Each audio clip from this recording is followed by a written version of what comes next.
This is Diamond Natural, and you are listening to Dreams and Drive.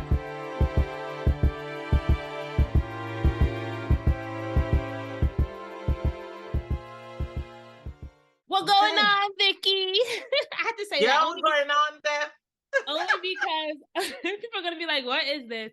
So I want to say I'm half Guyanese in my heart, because I grew up around Guyanese. My children's father, he's Guyanese. So I feel like I have that Guyanese blood in me, but I'm really Jamaican. But I just had to say, "What's going on for you?" Right?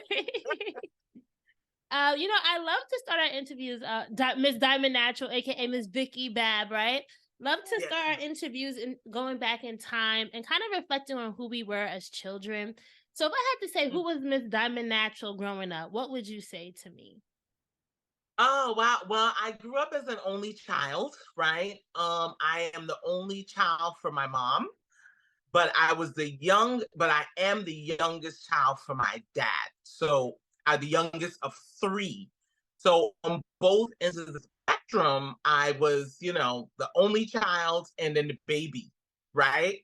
So I was, for the most part, I was doted on, and it was always, people were always really, I remember growing up, people were always very excited to see me, and they would call me by my full name, Vikki Babb, Vikki Babb. So it always made me, I felt loved as a child, for the early part of my childhood. And then, girl, I don't know what happened when I became a teenager. Oh Everything just no. became, everything just became quite tumultuous for me. And I remember distinctly my father, he's that old school Guyanese. And every time my mom had to call him over to discipline me, um, the last time he just had enough. And he was like, I don't know, it's what really happened to you. When you was a little girl, people didn't love you. And that, to this day, like I said, today is my birthday. I'm 50 years old. And Congratulations. Happy birthday. Thank you. Thank you. I still remember feeling very disappointed in myself that, I just went completely left. And that just always stuck with me. Like, I got to get back to the place where people loved me. Of course, I guess as a parent, to me, it felt kind of harsh. But when he said it, I was like, so you don't love me anymore, But that was the first inkling. I can honestly say that was the first time I had an inkling that I had a light, right? Because not only did he say people that love, people loved me, but he was like, people would be so excited to see you, like you would make them so happy when you came around. And to the point where living here in the States, people in Guyana, I had family in Guyana, I had family in Canada. They would ship things for me. Like they would send, if they knew They would do somebody the reverse barrel. You know how we it was the always sending reverse. barrels down there? If somebody was coming, they would send my favorite candies and stuff, So growing up, I would say that I grew up, although it was tough love, coming from the Caribbean, it was more expressed physically. They weren't walking around saying I love you all the time. But I just knew based on the way that I was treated that I was very much loved as a child. What was the dream for you as a kid? I loved Wonder Woman. I remember I used to spin around in my kitchen trying to transform into Wonder Woman. You couldn't tell me it was impossible. I had a very vivid imagination. And that's because I was an avid lover of books. I loved to read. I had a bookshelf in my room full of books. And because I was an only child, I would just lock myself in my room reading. And looking back at it now, I can honestly say that but I created a world in my mind with all these characters, and I was part of that world, right? So that was how my imagination would come to life, was me reading this book. Yeah, So go ahead. I was I'm gonna say, sorry. did you ever see yourself as creating your own characters one day? 'Cause you know, when you were younger, like for me, I used to want to be a ballerina, a doctor, like all these things. Was there this thing for you that you were like, when I grow up, I want to be this? Or were you just kind of imagined or taken, were you kind of taken, I guess, like, what was that thing for you that you saw yourself? You thought, when I grow up, I'm gonna be this. You know what's so funny? When I read your questions over last night, because I really sat and pondered them, right? Because I hate to be unprepared. And Yeah. I said, it's so funny. You don't realize how much your parents influence your thought patterns and, as you said, the trajectory of your life. So it never occurred to me. Like my mom, she would say little things like, why can't you be like this person? Or why can't you be like that person? Um, being because she was Guyanese, she was just like fascinated with children who were very well educated and astute and who Typical played Caribbean mother, yeah, right? who played the piano and stuff. So she always tried to instill in me things that I should do. So it never occurred to me, like especially I was really fascinated with child stars, right? So I was really infatuated with children from the Cosby Show and Dee from What's Happening and Thelma from Good Times. But my mom would always say things like, they're so talented, you know. So Mm. it always made me feel as if I wasn't talented. So I would always say, I wish I could do this and I wish I could do that. And she, at one point, sent me to play the piano, which I hated. You know, she was trying to find a gift in me instead of trying to cultivate what was already there. Because Uh, she always told me this story of when I was a little girl, but really little, like about 3 or 4. And this commercial, this is probably way before your time. This commercial would come on TV for Nair, the hair remover, and it was they would all wear shorts, and the commercial was we wear short shorts. And she used to tell me when that commercial came on, you would go crazy and trying to, mimic the dance. And I would jump off the bed like, Mama, Mama, short shorts. And I would start, and she said, yeah. and so now as an adult, I'm looking back like it didn't occur to you that I liked entertainment. Like, They were still learning. You know, some of them. It's so funny because I was just posting about this on my Instagram this morning. A lot of our parents were like just trying and doing their best, but think about yeah, all the things she was navigating, being an immigrant to a new ugh, country, a trying to make single sure, mom. yeah, trying to make sure that her daughter was going down the right path, and just Right. thinking that they're doing the right things. But now, as a parent, now I even realize it's hard, right? So Yeah. they were really trying to just do the best they can. But it's funny Mhm. that you realize now, thinking back, that you had this light. You did feel like you had this special thing inside you. But I want to go back to when you said about your teenage years, how they were kind of, you took a left turn. Thinking about it now, why do you think that happened? Or like, is there Well, anything now that you could like reflect on and say maybe this is why that happened? oh yeah, I know for sure, honey. I am a huge advocate for mental health. I Okay. think it's very important, not just as women, but also in the Black community, for us to deal with a lot of the traumas that were inflicted on us. So I spent I want to say maybe a total of 3 years in therapy, 2 years before my mom died and 1 year after she died. And so I know because she was struggling, not struggling, but because she wasn't struggling, but she wanted the best for me and she did what she felt was the best for me. So I'm going to take it back to what I just said about her always saying, why can't you be like such and such?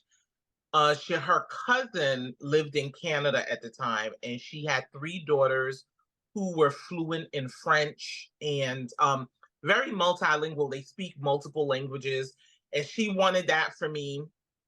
She sent me to live with them. Yeah, and I think that was the first. I think I was only about 7, Felt but abandoned. Huh? Did you feel abandoned? I felt like she didn't love me anymore and that she gave me away, right? Mm. And so I cried just as school was about to start. So she sent me at the beginning of the summer so that I could get adjusted. And then just as school was about to start, I called her and I cried hysterically for her to bring me home. And she brought me home. And then shortly after that, she comes up with this light bulb idea that you're going to go live with your dad in Long Island. Well, it was actually longer than that because I didn't go and live with him until I was 13.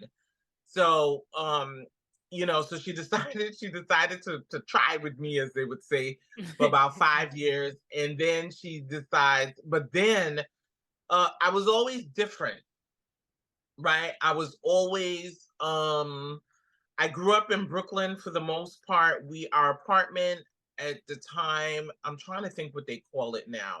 I think they call it Ditmas Park now. Okay. In Brooklyn. So that's off of Catellia Road. Are you familiar with Brooklyn or? I'm a Jersey girl, but I have a whole bunch of family in Brooklyn and Queens. But Oh, okay, I don't okay. really know it, but I've heard of it. I wouldn't know Well, where it's it is. not. Well, it's like pretty. All my life, I thought it was Flatbush, but it's not Flatbush. Okay. But because I was, growing up in Brooklyn, with all of these urban kids, for lack of a better word, they were just like really. I don't want to say hood, but they were just like unrefined. Yeah, it's the nice way to And put it, right? me coming from a Caribbean household, my mother was always correcting my speech. So I was always speaking really proper, and so this kind of made me an outcast. And then not only that, I was an only child. So I had all the latest and greatest of everything. And so at a very early age was a lot of jealousy. I developed really early. So, I was very curvaceous in junior high school. So this made me a target for teasing and even getting jumped or an attempted jump that didn't go so well for one. But I was always fighting. Let's put it like that. I was always fighting. And so she said, you know what? Maybe Brooklyn isn't the best fit for you, and you're going to live with your dad in Long Island. And that was the turning point. It was me going to live with my dad in Long Island. I mean, although I was already, I didn't know how to express myself and tell her, listen, these girls, there's a lot of hate going on. You know what I'm saying? Like Yeah. I could come to school with earrings and they're ripping the earrings out my ear trying to fight me. And all I'm doing is defending myself, you know? And they could not believe it. And I'll tell you a quick story. I was riding the bus home one day and I went to which at the time was a predominantly white neighborhood. Is it? Oh, I thought I lost you for a second. Yeah. At the I'm time here. I'm here. it was a predominantly white neighborhood, but Vanderveer projects were zoned for that school. So a lot of black children would be bussed into the neighborhood, right? And a group of white kids got on the bus, and one of them, a white girl, she slapped holy fire out of me just for being black because she got on the bus with a bunch of white boys. And so after she slapped me, we got to tussling. Like it was a solid beat down on my part, right? And to the point where her friends had to pull me off of her. But I tried to tell my mom, I was like, Mom, I don't even know this girl. And my mother didn't believe me. And my father comes over and he goes, you expect us to believe someone just got on a bus and slapped you? And I was like, yeah, that's what happened. You know? So I don't know what it was, why they felt that I was the agitator, because I absolutely was not. But between the two of them, they decided, maybe it's best she moved to Long Island. It's a calmer atmosphere. It's a suburbs. Well, honey, they threw me from the fire pan straight into the fire, because Oh, now man. I'm a this girl from Brooklyn, right? Who she thinks she is, So it's like the jealousy was always following me, always following me. Um, so now the fights and the animosity has escalated, right? So Yeah. now it really looks like I'm the agitator because now I'm fighting in Long Island, You right? know what's funny though? Did you ever feel like at this age you were an observer of people? Because I feel like storytellers, right? Like I will call you a storyteller with the skits that you make. Like you have to have an innate understanding of people, though, right? Yes, At this yes. age, were you starting to realize these are people and these are how they work, right? And how did that affect how you saw yourself? Um, I just felt at a very early age, because I was the only child, I just took this stance like, I guess it's me against the world. Like Mm. that's just how I felt. You know, I didn't feel as if I had best friends. I didn't feel as if my parents had my back. And then not only did my mom, not only did I go to live with my dad in Long Island, he had just recently been married. He had Mm. just recently married, and she was the textbook definition of a wicked stepmother. It was horrible. It was horrible. Um, and then eventually, of course, after 2 years, they just sent me back to my mom. And so now it's like I'm being shuffled back and forth between my Yeah. parents. And at some point, even looking back now, I can honestly say that I know it did tremendous damage to my psyche as a child, feeling that neither one of your parents wanted you.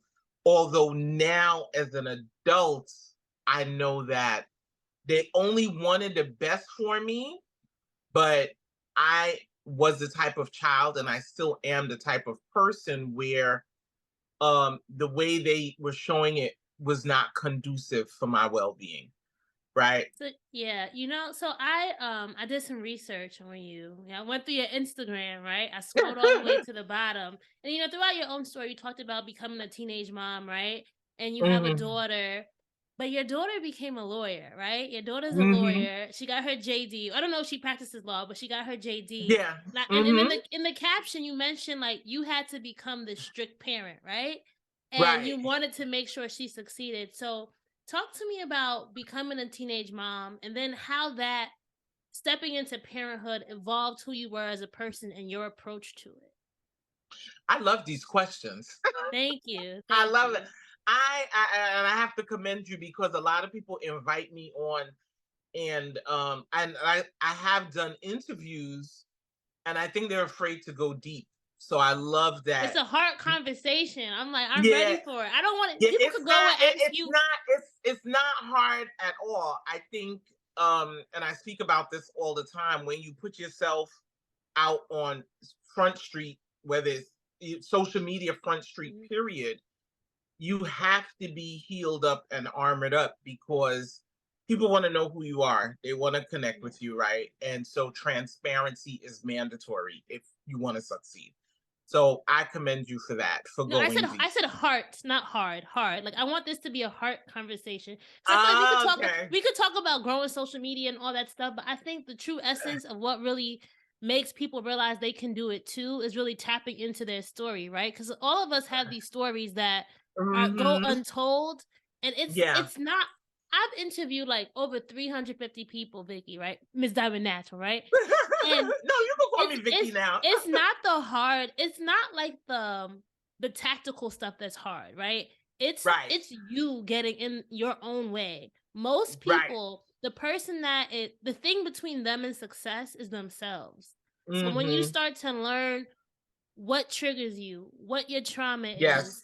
what are your Yes. fears and your doubts. Those are the things that can Yes. really help you get the confidence. So when you have Yes. that moment, like you did, right? When you had that Hmm. moment, that was really that pivotal moment in your own life, you just go for it and you don't hesitate. Yes. We'll get there. But I kind of want to talk about being a teenage mom because that's huge. I couldn't Yeah. imagine being a mom. I'm a mom at 30 and I'm like, whoo, this is hard. So if you were a mom in your teens, I can only imagine. So talk to me about that. So I had my daughter when I was 19. And at the time, my first daughter when I was 19. And at the time, I could honestly say, she was a result of me looking for love in all the wrong places, right? So because I didn't feel as if I had that love for my parents, I was trying to find it in, romantic partners, boyfriends. So, the first guy who would now, even though he wasn't the first, it was the longest relationship I'd had. And it was like, finally, someone loves me, right? And then even I still had this nagging feeling in the back of my mind because at this point, by the time I was 19, I had serious abandonment issues, right? Yeah. And so in the back of my mind, I'm like, this isn't gonna last forever. And it didn't. But my whole thing was if I had a baby, she would love me forever. She wouldn't go Mm. anywhere, and so it was my way, unfortunately. And I only say unfortunately because I was not in the mental space to become a mom because I was still working through a lot of my traumas, right?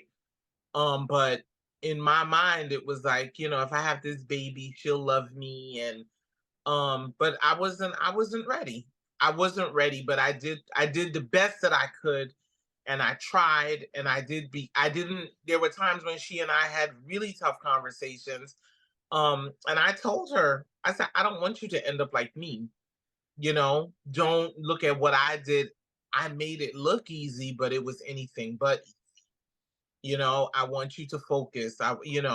And I really had to be very strict. I was really strict because I knew what I was doing at that age. You know what I'm I saying? always say that, like the things I Yeah. know now that I was lying to my parents about. I'm gonna have a tracker on my sons, okay? I'm gonna have a tracker everywhere they go. Yeah. So it's like I had to grow up. I had to grow up because now I'm not just responsible for myself. So at the time I was looking at it like I'm going to have this baby and she's going to love me and she's never going to leave me, right? But now but now instead of me trying to survive on my own, now I'm responsible for another life, right? So Yeah. everything that I've done, although I meant well, right, and I had good intentions, they weren't well thought out. So it's So just, yeah, they how weren't long well did it? thought out. No, keep Yeah, going, keep because going. even when I had my second daughter, it was with the intention that I didn't want my first daughter to be an only child. Oh But man. yeah, you know what I'm saying? So it's like it was never for the right reasons, although, I wouldn't change anything because every single adversity that I've had in my life is what has shaped me into the woman who I am today. And up to, I think I want to say 2 nights ago, I saw a meme on Facebook, and I'm pretty sure you've seen it. It's two doors, a blue and a red door. And the blue door is go back in your past and change all your mistakes. The red door is $10 million. I'm like, give me my $10 million because without those mistakes, I would not be the woman who I am today. I had to learn. And they were a lot of really hard, tough lessons that were thrown at me. And sometimes I didn't know. I mean, these lessons were thrown at me and I fell flat on my face. And there were Mm. times where I didn't know if I would get back up. That's how difficult some of them were. Can you take me through a lesson you learned in these, like your 20s or your 30s, early 40s, and then how you got back up? Because a lot of people think they won't get up, right? But you're here Yeah, now, so that means you got back up. So is there one that yeah. you might want to share? And maybe it could be related to building yourself, building a life that sometimes can be hard for a lot of us, and we're all just trying to figure it out. Oh wow. So the biggest lesson that I have learned, which was I can now that I'm officially 50 years old, I Hmm. can honestly say it was a 30-year lesson, right? Okay. 30 In year, which I mean, meaning it took you 30 years or it took when you were me 30? 30 it took me 30 years to learn that Okay. lesson because even after I had my daughters, trying to fill that void that I felt from my parent, that I felt, um, looking back now, it was the love and acceptance that I wish that I had from my parents, right? Mhm. I realized children aren't capable of giving you that love, right? So I'm still looking for love in all the wrong places. I'm still choosing partners who were, I will never say a partner was beneath me, but what I'm learning is that I was always choosing partners who needed to teach me really tough lessons, Mm. right? They had to teach me how to love myself.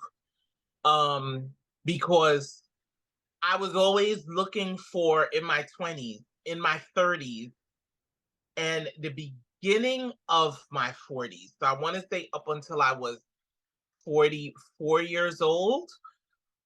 And in the last 6 years is when the lessons started making sense, right? So I'm looking for love in all the wrong places, looking for people to love me and accept me, trying to fit a mold that they wanted me to fit in. I've had guys break up with me because I was too extra. They specifically, you need to calm down. What is all this laughing? Yeah, I can't hear you. I Sorry, lost no, I you. was muted. Uh, Sorry. All these uh, things now that people were ridiculing you for or trying to shame you for are the things that right now in your life are pushing you forward, right? exactly. So it was like, when I say a mind blowing experience, that this is the thing all these men were telling me, these are the things they were telling me was wrong with me. But this is what makes me unique. This is what makes me, Vikki. This is my energetic signature that was too much for them to handle. Mm. And they saw it, but I couldn't see it. So they knew, and again, this is just metaphorically speaking, that once I allowed them into my energetic field, so to speak, they would be forced to rise up to me. They don't Mm. want to do it. So in their mind, they're like, I need to bring her down, you know, and they would do it in all sorts of ways. There was no specific, they all use different tactics, but I always recognized it, right? But at the time, I wasn't strong enough to say, to say, this is me, take it or leave it. And if I'm not your speed, I'm not your speed. For me, I was always like that surface wise. After I had my daughter, I pretty much remained plus size, for all my life.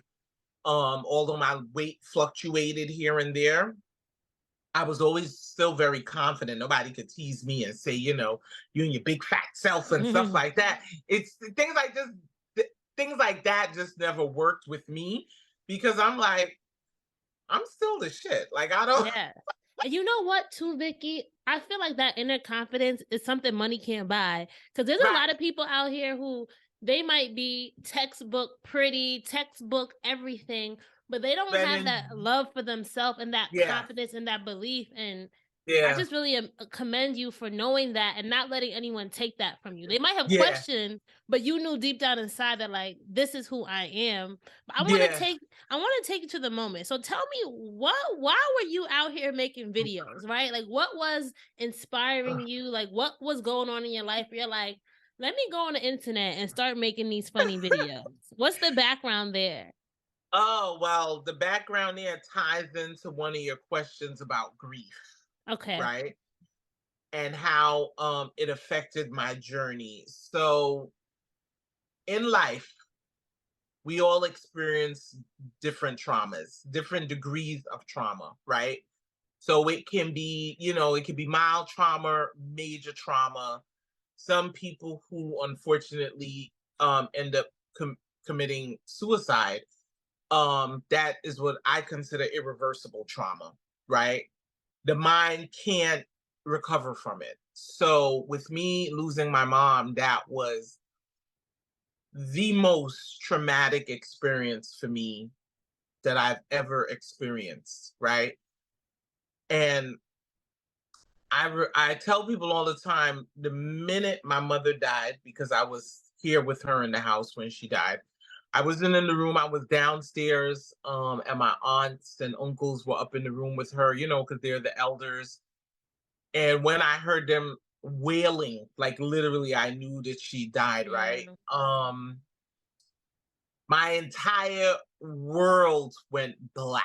Like my mind just went black. I couldn't think.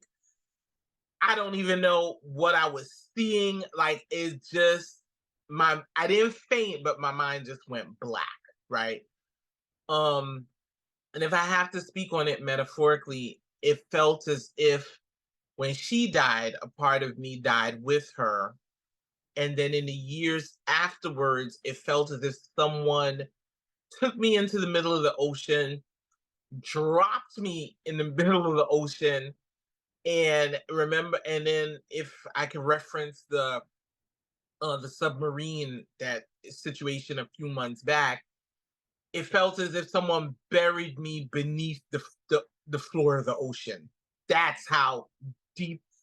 That's a sunken place. I was Were like, you close to her at that point of when she died? I oh know that. yeah. Okay, so you guys had gotten back closer and We real. had Okay. gotten back closer, and I'm so happy. I speak on it all the time. I'm so happy we repaired our relationship before she died, Okay. and we repaired it exactly 2 years before she died.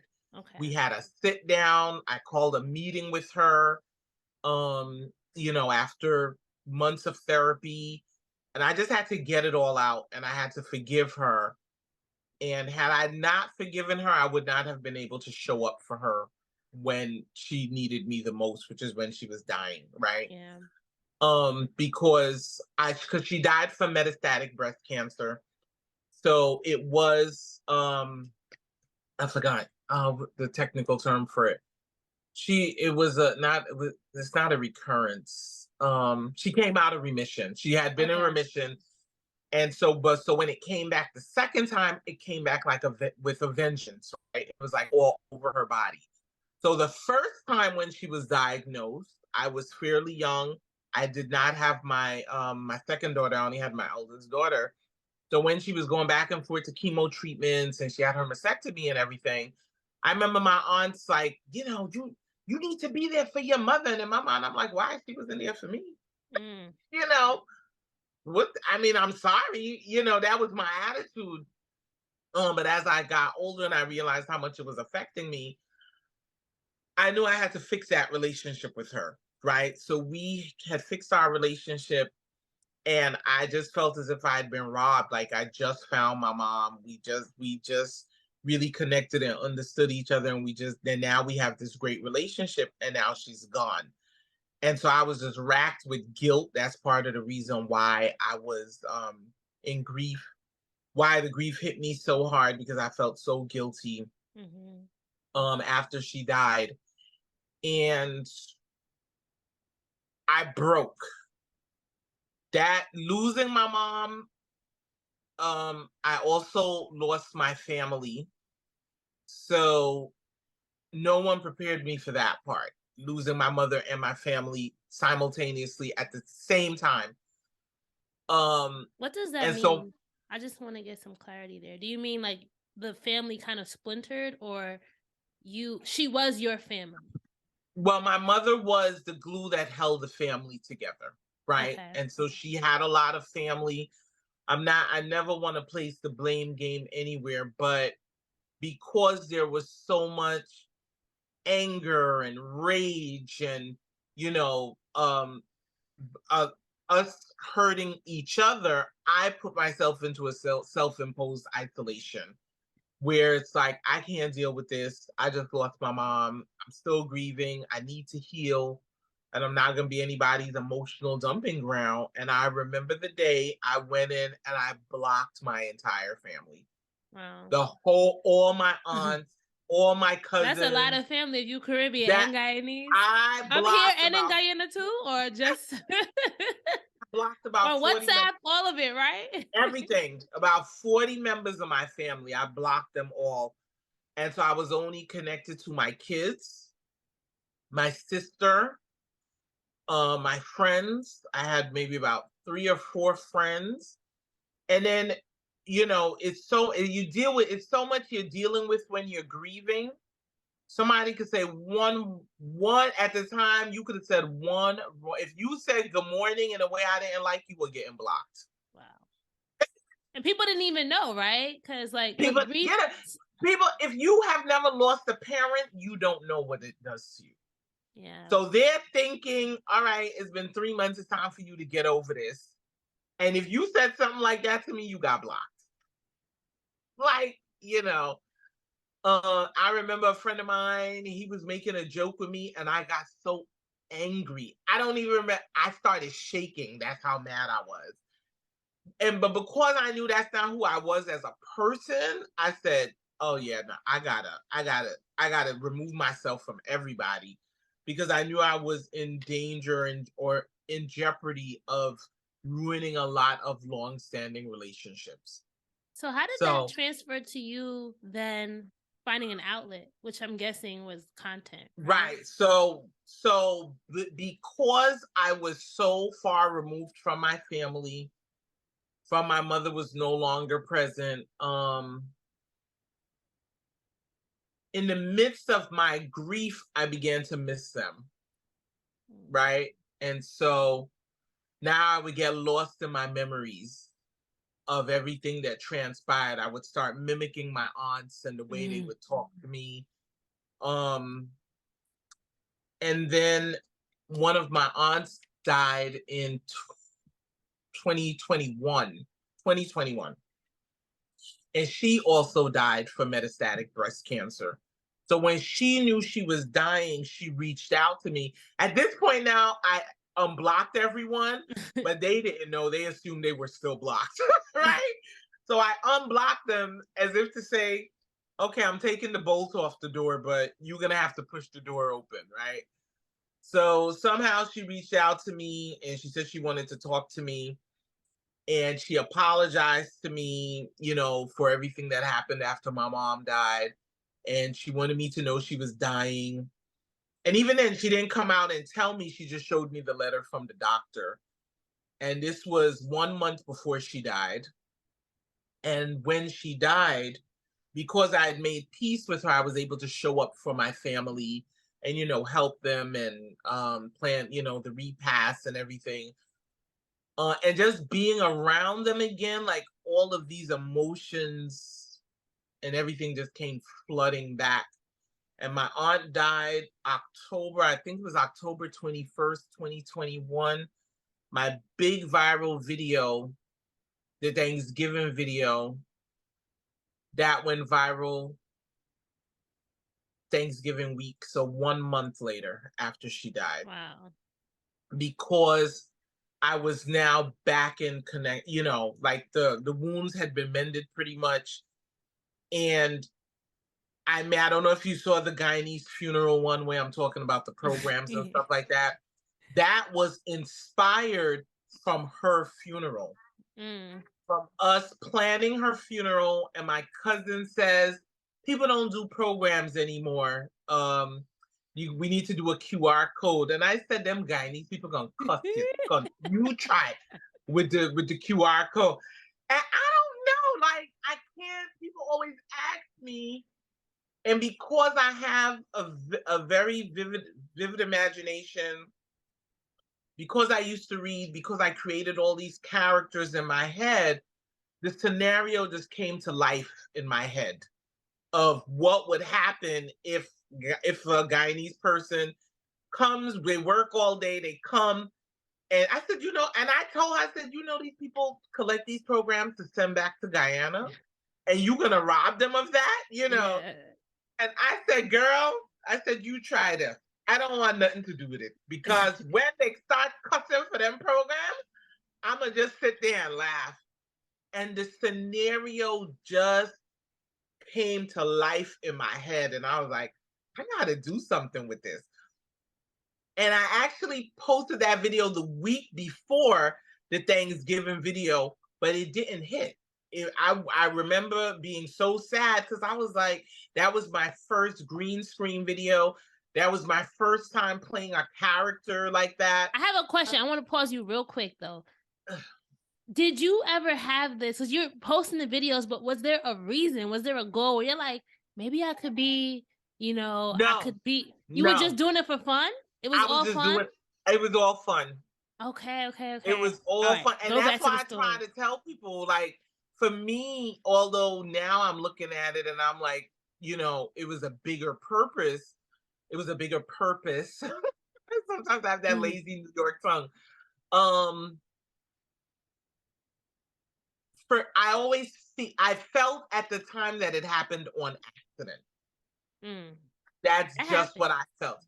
Yeah, I don't prior to that, I did have a viral video, but no one knew who I was, right? Because at the time they weren't watermarking the videos the way they do now on TikTok and on Instagram. Um, so someone at the time, I remember, I don't even think I had 500 followers, and I only had Instagram and Facebook. So my little circle on Facebook, and even to this day, I only have 230 friends on Facebook. Um, Someone who follows me, one of my friends, either on Instagram or Facebook, screen recorded it and sent it out to their friends in WhatsApp.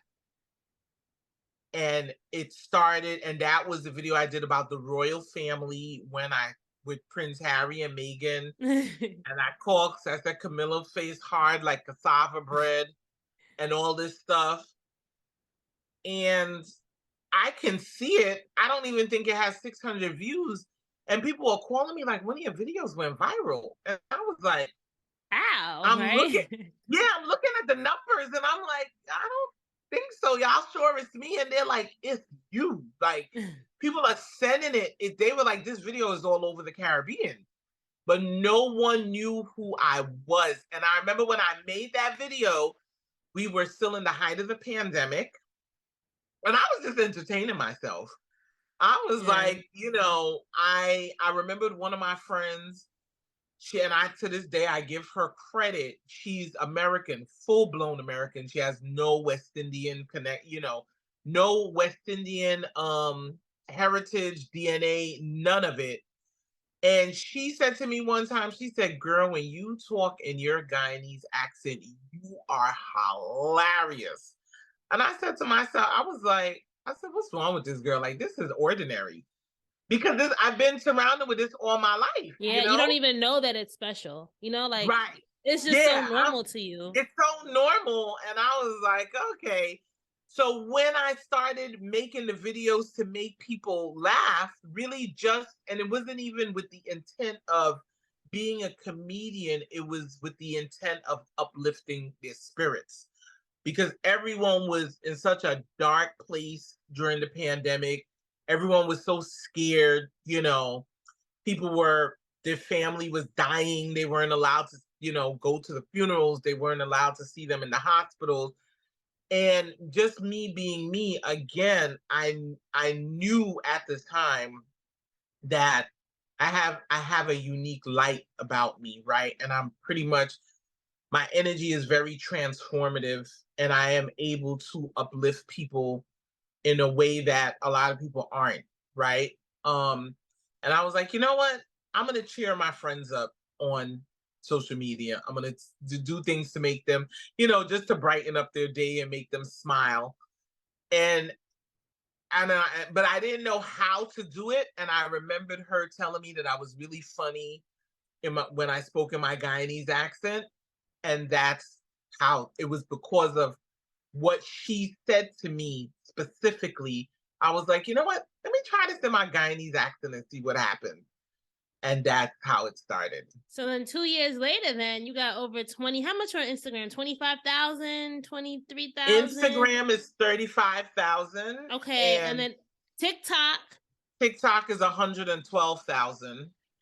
What have you learned about this journey of just like an accidental I'm so sorry. This baby's like so fuzzy. What have you learned about this journey, like the accidental content creator? Because you quit your job, right? Like, do you I still quit. do bus driving now? No, I Right? quit my There's job. so I quit my there, job a year ago. there's so much that happened, and I'm sorry we're almost at time. I just want to make sure I'm not taking up your time. About how much more It's time do you okay. have?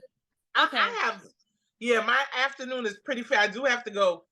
My stones, I got my nails done for my birthday and the stones are falling off. So I just have to, that's why I was running late too, because I had to bleach my hair.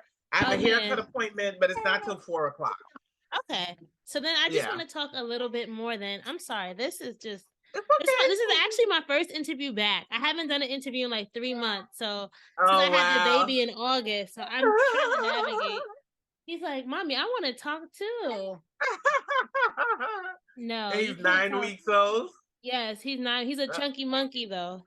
He oh, likes he's the so boobies. cute. um, I just think it's so amazing, just like how your life can change in a moment, right?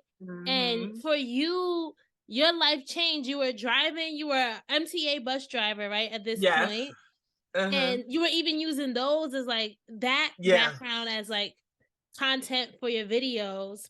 When did Hmm. you know that, hey, maybe I have a different purpose, or maybe I need to metaphorically get off on this exit, right? You're driving the bus, but you're like, listen, I'm about to take a new exit for my own life. What was that like for You you? have no idea what you just said, how true that is, because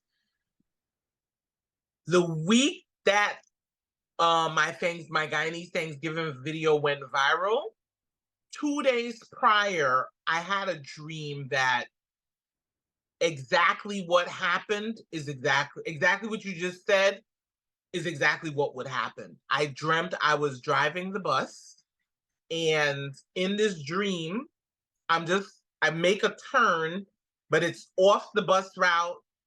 It's like on a dirt road, and I hit a dead end street, and I'm like, where am I supposed to go now?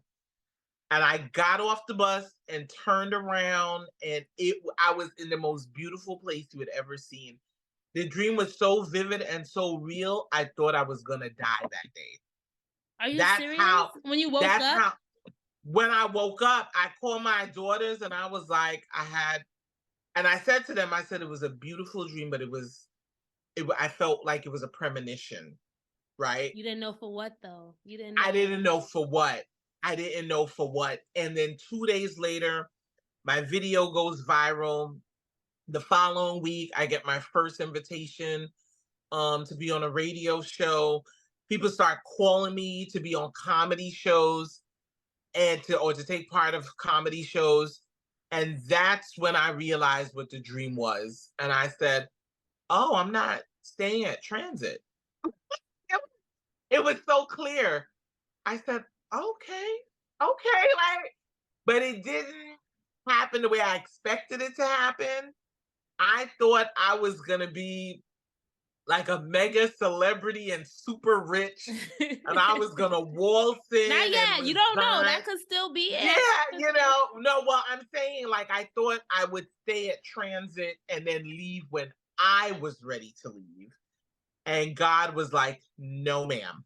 You're gonna leave because part of me leaving Transit, and it's something that, I've really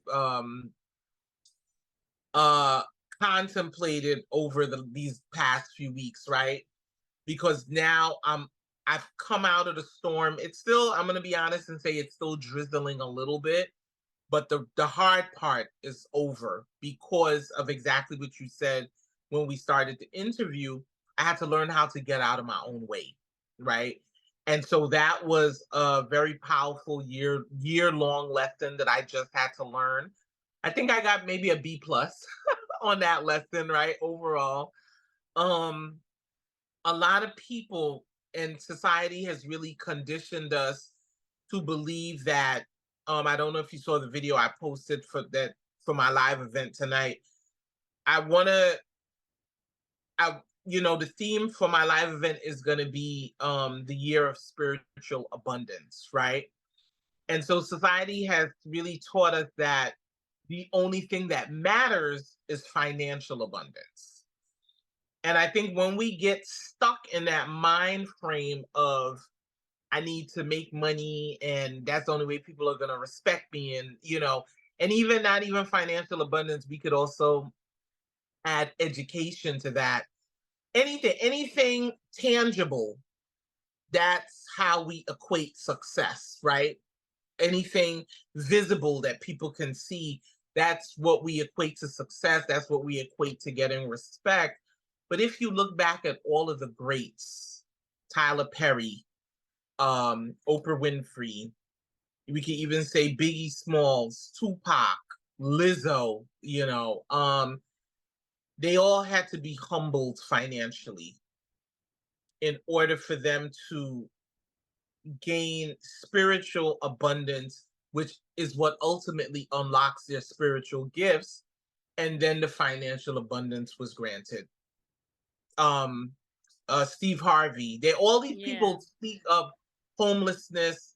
Thank God, you know, I did not get to that point, but God, the universe, whatever, there was a need for me to be humbled financially. My financial comfort had to be stripped of me completely And for was me that to. because you left the job and were going full time on your own hustle? Was that the big Yeah, financial it pressure? was. Well, so me leaving the job was not planned. That's why I'm saying that. It was Oh, my, okay.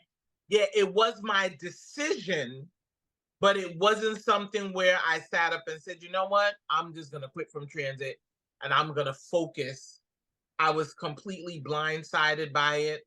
I had no idea. I just know what I knew at the time was that I did not fit into the box. Like my dreams and my destiny were too big for the box they were trying to put me into. So they basically were trying to say you can't be making videos on our buses and stuff like No, that. they Okay. try. No. So Sorry.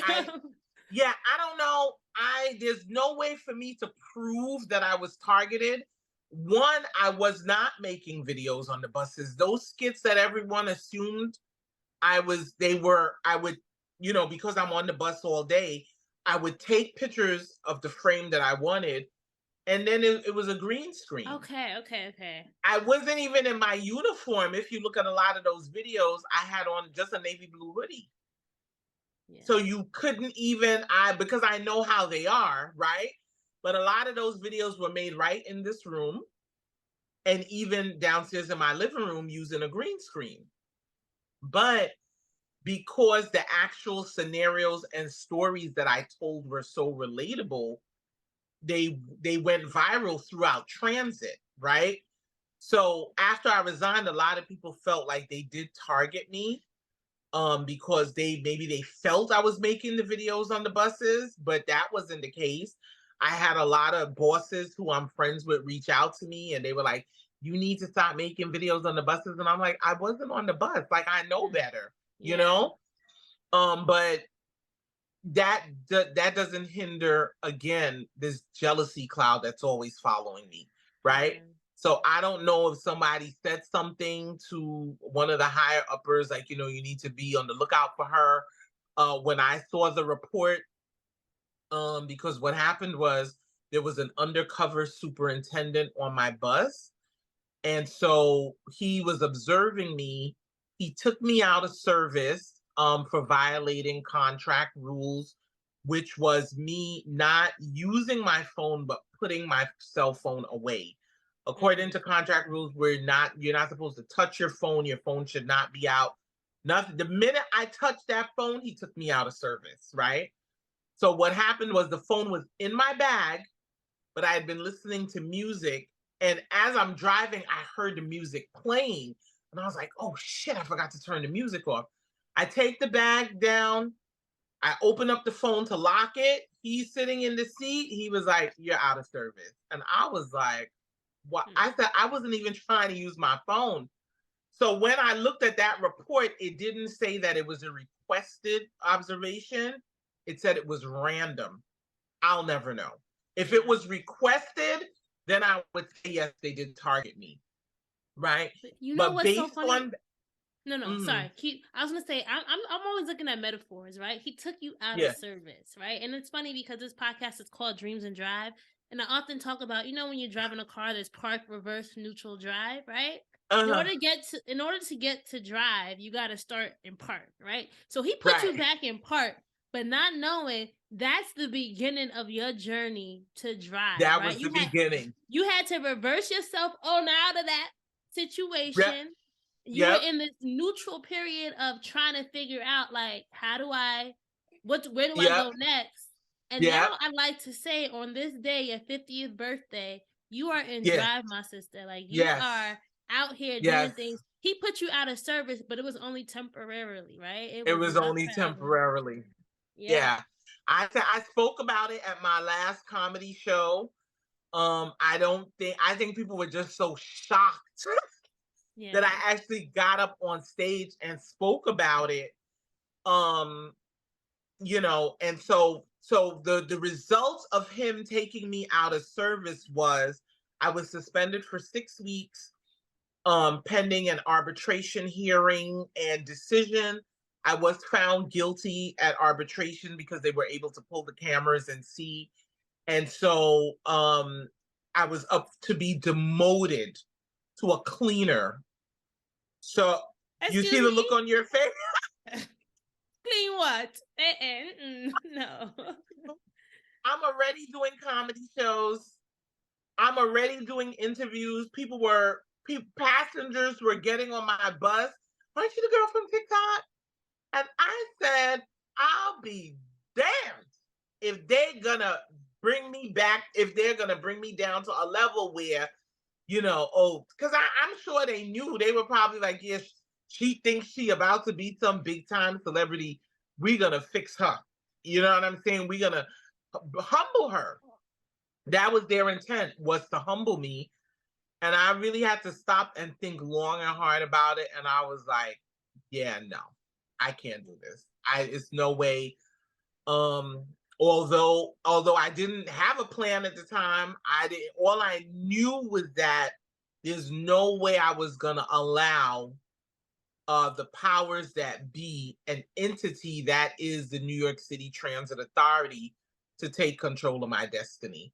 And that was my way of taking my power back. And so the day when I went up to the depot and my boss brings in the paperwork for me to sign to be reclassified to a cleaner, I kindly handed him my badge and my pass, and I said, thanks, but no thanks. And he was shocked. Everybody was in shock. Did they Everybody. really think you was gonna go from driving a bus to clean it? No, they crazy. They are Yeah. crazy. You know what it is? And this is not, and I have to say this on stage, this is not to knock anybody's hustle. We have to do what you have to do, what you have to do. We're all responsible for the for the decisions and the actions that we make in our life that are conducive at the time, right? So I know with everything in me, Raina, if my children were still young, Yeah. right? If I was still a single mom, I would have had to take that demotion. But because I know it's just me, and I know how to hustle, and I don't have to, because people were like, what about your pension? What about the medical benefits? I didn't care. I was like, yeah, no, they're not gonna, not after I just gave them 21 years of my life. To me, it Wow. felt disrespectful. But more importantly, it felt like another form of abandonment. Oh wow, that's a theme. That is a That that theme. that's a recurring theme in my life. And I had to ask myself why. It felt like I gave you so much. It felt like another relationship where I gave you so much. I did so much to prove myself. They may have felt like, well, yeah, you were getting a check, but no, I worked all through the pandemic. I was a so-called frontline worker. I was putting my life at risk. The disrespect of being a bus driver is just I can't even begin to tell you. The name calling, people spitting on you, just horrendous, horrendous. work conditions. Even during the pandemic, a lot of the businesses and establishments where there's supposed to be like designated rest stops for us, they wouldn't even allow us to use the bathroom. So I'm talking, I would be in passenger service for 4 to 6 hours with no bathroom, right? Wow. And I'm feeling like I did all this. I missed holidays with my kids. I worked. I had to work Christmas Eve. I had to work New Year's Eve. I gave up so much and sacrificed so much of my life just for these people to turn and say, we're going to demote you to a cleaner. We don't give a damn. The rules are the rules. Where they overlook what they want for who they want. That's how I felt about it, right? And I was just like, okay, it was just something in me that where I said to myself, I'm never gonna allow another employer to put me in a position where they feel as if they're in control of my finances. Because I think the ultimate breaking point for me was, okay, I'm suspended from work for 6 weeks, but what they did that really that was the ultimate turning point for me was they froze all of my vacation time. I couldn't access my time. They really just left me destitute for 6 weeks while they were taking their time making this decision. And I was like, yeah, that's just way too much power for me. So, and people were like, yeah, but cleaners make $100,000 a year. I said to them, I said, I've already sacrificed so much of my health. I gained 100 pounds working at Transit Wow. in a 21-year period. Of course, my weight fluctuated, but when I started, I was a nice little young thing. I had a nice little shape to me, you know. But then just sitting down, being in a sedentary position all day long, it takes a toll on your body, right? Mhm. I started developing, my ankles would swell and, my hands would cramp up. Even now, I have back pain. I said, there's no way I'm going to allow them to take the last little bit of health that I have to go and start smelling fumes and cleaning asbestos, because a cleaner is a cleaner of the transit system. So it's Yeah. not necessarily buses. You're cleaning subways, the stations. You understand what I'm saying? I was like, yeah, no, I'm sorry. Mm. I can't do it. That's not for me. What are you excited about now? All that stuff is in the past, right? That's in your rearview mirror. Yeah. What are the things that you are really working for now, and just excited about what your gifts, right? We've been talking about trauma, abandonment issues, you realizing Mm. yourself, you healing. How have all those things, right? Like, that's been the fuel that you've been putting into your own car over the years, or taking Hmm. out even, right? What's Right. exciting you now about the future? And how do you feel like you're equipped now to handle all that's to come? Um, I feel as if I have finally stepped into my true authenticity. Hmm. That's what I'm most excited about, right? I feel as if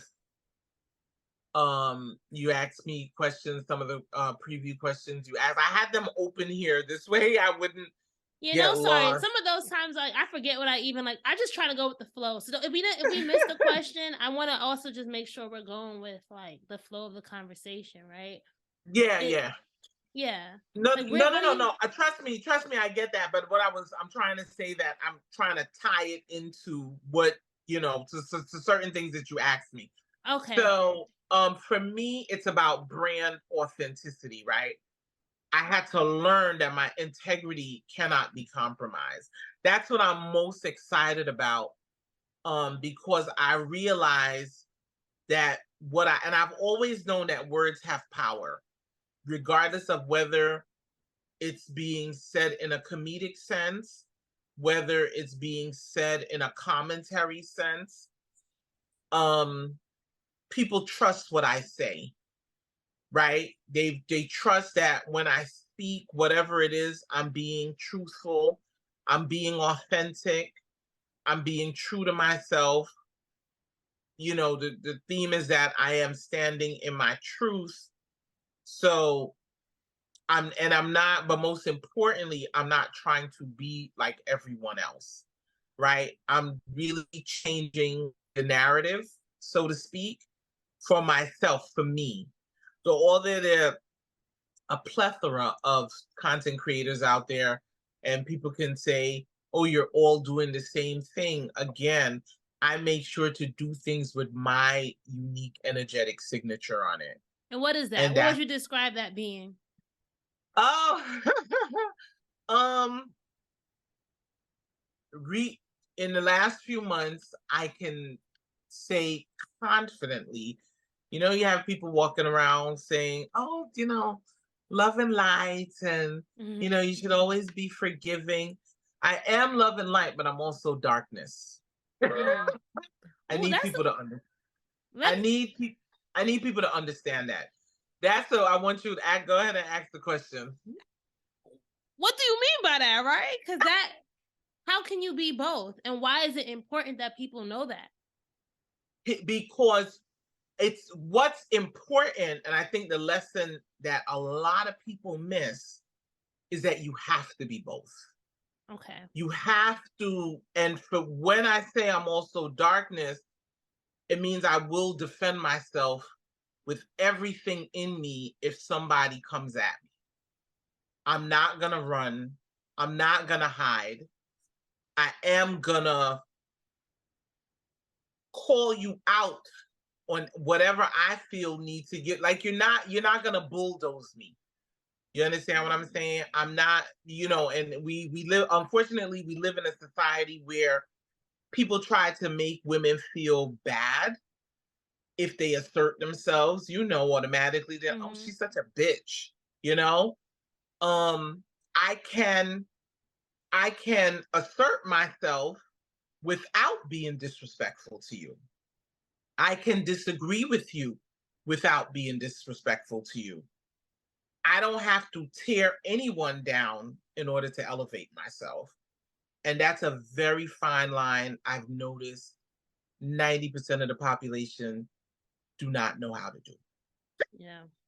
I know what you were referencing a little bit too, but that's a whole nother conversation too that we went down that path. But I want to Yeah, end our conversation, or as we wind down, there's a lot of people listening who want to be content creators, who want to have that right. viral video, who want to, make content that resonates with a specific community. What are some of the biggest tips that you've learned along your journey so far that you would share with someone listening in who wants to be in this industry and make a name for themselves? Authenticity is key. You cannot succeed if you refuse to be authentic. Hmm. You have to do whatever work needs to be done in order to find your energetic signature. Um, but most importantly, you have to release your inhibitions. You can't be afraid to speak up. Um, be for fear of running people off. Because if they run off, if they don't agree with you, if they don't like what you say, it just means they don't align with your overall purpose. And you have to be okay with that. A lot of people are not okay with that. A lot of people strive and desire and want to be accepted so badly that they will conform to other people's ideas and ideals. And you have to be strong enough to say, that's not for me. That's not what I meant. That's not what I said. This is what I meant. This is what I'm saying. And again, you absolutely can do that without being disrespectful.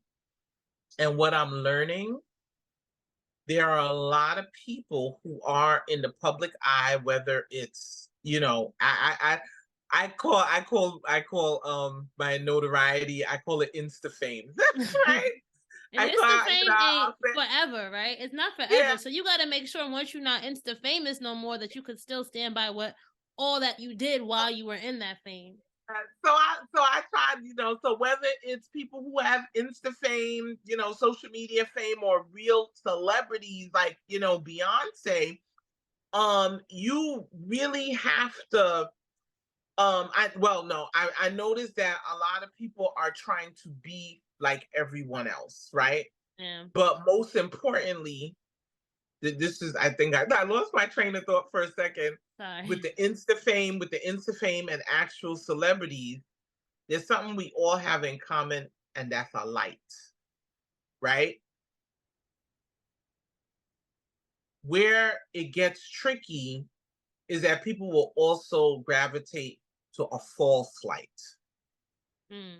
You want to always position yourself, align yourself, and elevate yourself where you are radiating a genuine light, a white light, a not a perfect light, but a purity in light, which is truth.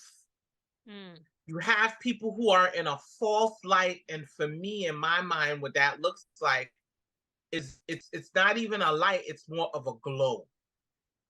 And if we want to give it a color, it's more of a red glow. Yeah. So they're glowing, they're attracting people, but they're doing it by division. They're doing it by lying. They're doing it by tearing down entire demographics of people, races, cultures, countries, saying countries are not Caribbean. You understand what I'm saying? Yeah. That is what I refer to as a false, it's a facade. It's a light, but it's not the light you necessarily want to Yeah. gravitate to. But it's still elevating them and bringing them to prominence, right?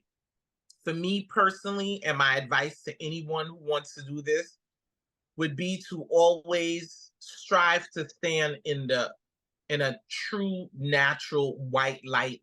And the only way to do that is by speaking truth, being authentic, and prioritizing your integrity. Yep. And it's so hard too because I feel like social media can make you feel like if you're not moving fast enough, you're not going anywhere, right? And Yes. also the one thing too that I just commend you on, and you publicly said it, today is your 50th birthday, right? And there might Hmm. be some people who might be saying, "You're too old. What are you doing?" Right? Yeah. Oh, please, I get Or that all the or time. right, or like, but Yeah. I love your story because there's no age from when you can put your dream into motion. There's Yeah. no limit on what you can do, because you could have said, "Oh, I'm about to be 50. That means I can't." No, there's you're not even Yeah. thinking about limits. It's Yeah. no age. There's no age limit. There's no.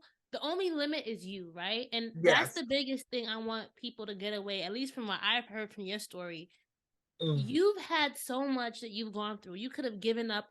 You probably did give up some points Hmm. along your journey, but you never Hmm. stayed down, which is, I think, the Well, biggest thing. And I just really commend you for just having the strength to just keep going. And I just tell people, like, you might see other people's stories, but don't covet anyone else's journey. Focus on your yeah. journey. You might Yeah. think, oh, they have this and they had it so much quicker Hmm. than I did. Hmm. But all that you went through, Vikki, is giving you the ammo. So no one can't push you down no more, right? Like, no one Right. can't tell you that that girl did not slap you in your face Right. on that bus, right? Yeah. No one Hmm. can't make you feel less than other people might have made you feel, because you know now that, like, all that people tried to take away from you, they could never take away. Like, they Yeah. could never take it away from you. So yeah, Hmm. 50 more years, right? You're gonna be 100th birthday. We're gonna have another podcast episode. Yeah, I trust me. I have done so much reflection, and just to your point, what you just said about I never gave up. One of your last questions to me is what keeps me going, and Yeah, it's really my friends and my family. I don't want to disappoint them. So again, like I said, I have a very vivid imagination, and I'm really big on metaphors too. These last 6 years, and especially the last year, it really felt like I was in a boxing ring, like fighting for my life. And my family and friends, they weren't allowed to step into the ring, but they were allowed to be on the sidelines underneath the ropes, cheering me on, banging on the mat. God, God. Like, that's what it felt like. Because there were times when I would call my sister or one of my friends, and I would sound so broken. And when they were finished, giving me a pep talk, I was like, all right, Okay. Yeah. So I have to say, every time I feel like giving up, I know how much they believe in me and how much they are cheering me on. And I'm like, I can't let them down. I just Yeah. can't, because they have poured into me so much emotionally and even times financially. I have a friend, she will not let me go back to work.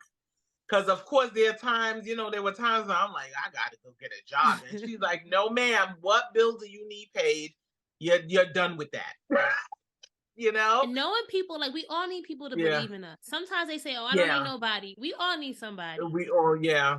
We all Mm, need at least that one person who just knows that you yeah. just know that they believe in you, and that's all. You might just need just Yeah. one person. It just takes Just that one one person. person. Just one. You only need one person.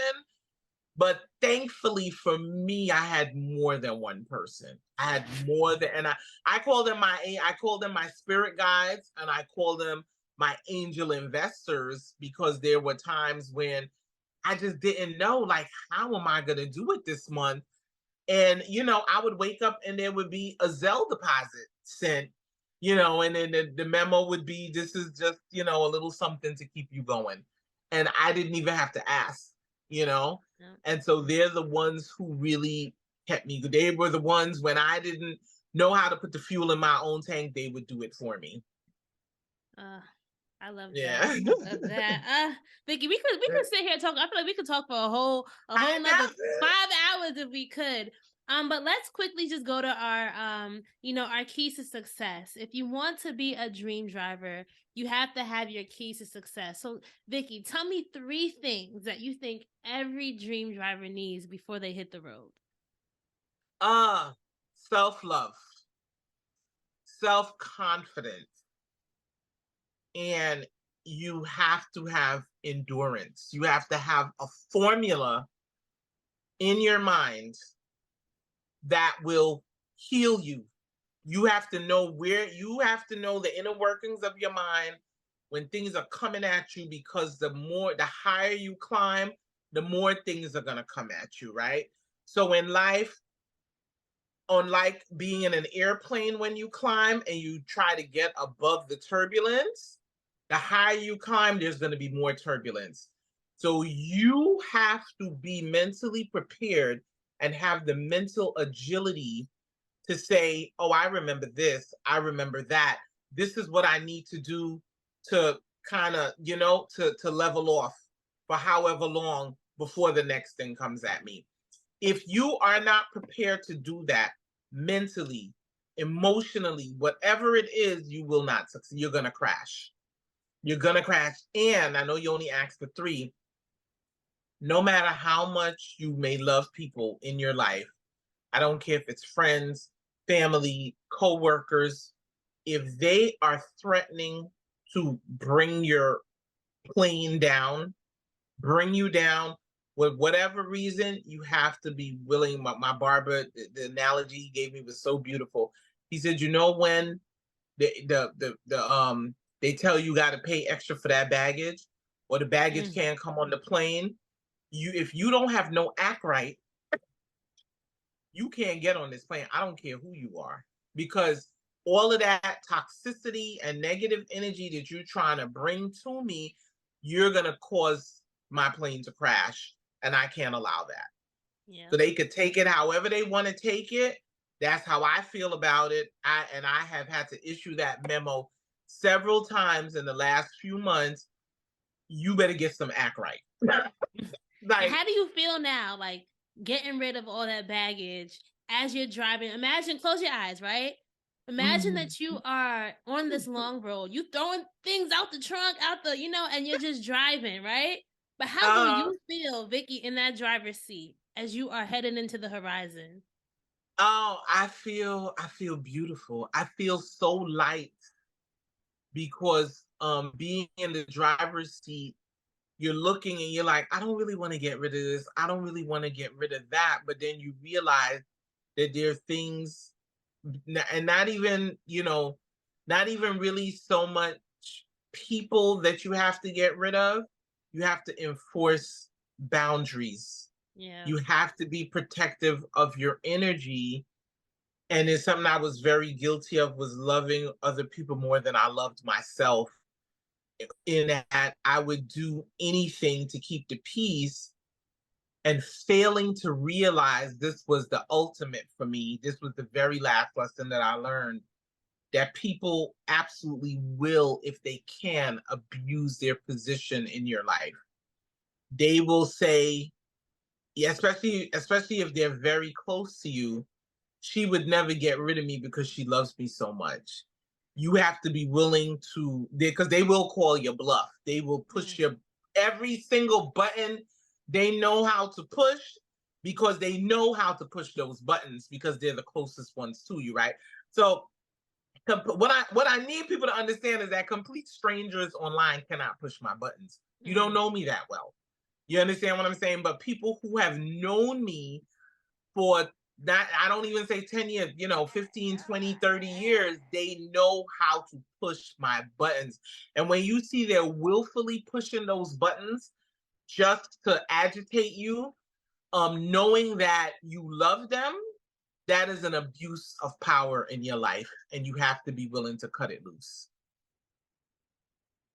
And look, that's the next step, right? Cutting it Yeah, loose has led you to where you are. You celebrating yeah, 50s today, and yeah, it's just more light for you, right? More of yeah. that genuine, positive truth, authenticity. So Hmm. once again, Vikki, I just want to say thank you so much for sharing your journey. And I hope that our dream drivers just come away from this feeling like they can too, right?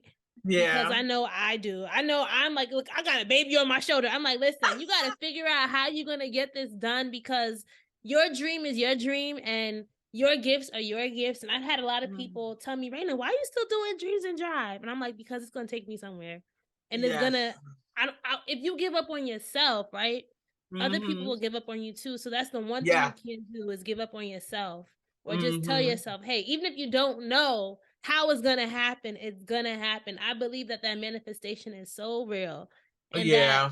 things are coming. So thank you for being part of my journey too, as I continue to build this platform. Oh, thank you for having me. This was such an honor, and definitely a great way to kick off my birthday celebration. I had to put my phone in do not disturb, so I'll see what messages were coming through while we were on here. Okay, no, this has been such a great conversation. Thank you for just, taking the time, booking on your birthday. Girl, you didn't have to do that, right? You could have done it any time in the few weeks coming up. But I appreciate it. And Mr. Cranky Butt over here says, I'm inspired too.